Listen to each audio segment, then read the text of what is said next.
One of the areas that was hardest hit is in Central Mass in the town of Townsend. And that's where we find WBZ's Ken MacLeod live for us tonight. And Ken, we were just talking about the power outages. I know that's a huge thing in that town.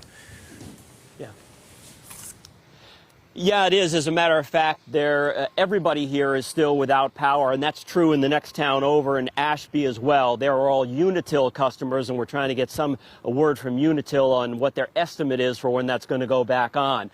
You know, Eric was just talking about elevation making a difference. Here in Townsend, where I am, I would say we got 15-ish inches today. But in the next town over, Ashby, which is the next town over west of here, they got 27 inches. Why? Well, they're 600 feet higher in elevation. In fact, Ashby was one of the jackpot towns for this storm.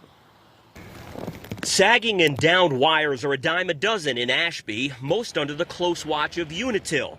But the result has closed many roads. There's trees down blocking the roads, 4 different roads. So I'm trying, I don't know if I can go that way or not, but I'm going to try.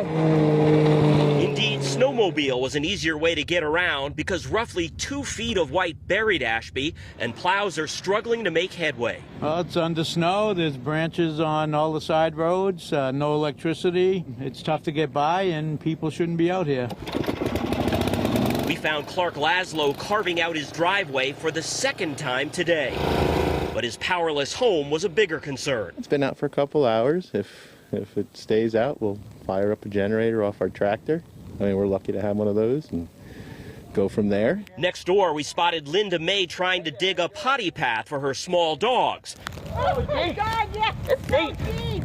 Reaching her with a microphone, though, was a chore in itself. I ran out of power about 9:30 this morning, so I'm living with my fireplace.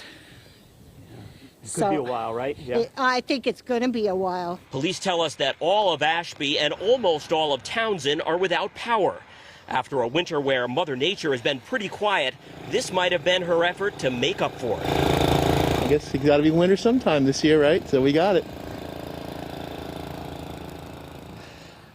Back live now, you are looking at the main drag here in Townsend, which is Route 119. That's a commercial area across the street over behind this large dune of snow that's been plowed up. The reason you don't see any lights back there is because they don't have any power here in the town. We are told that that is still true next door in Ashby. Unitil says they have about 13,000 customers in this state that don't have power. They have 80,000 without power across the border in New Hampshire. And their website says in this area, they're still trying to assess the damage. Live in Townsend tonight, Ken MacLeod, WBZ News. All right, Ken, now to one of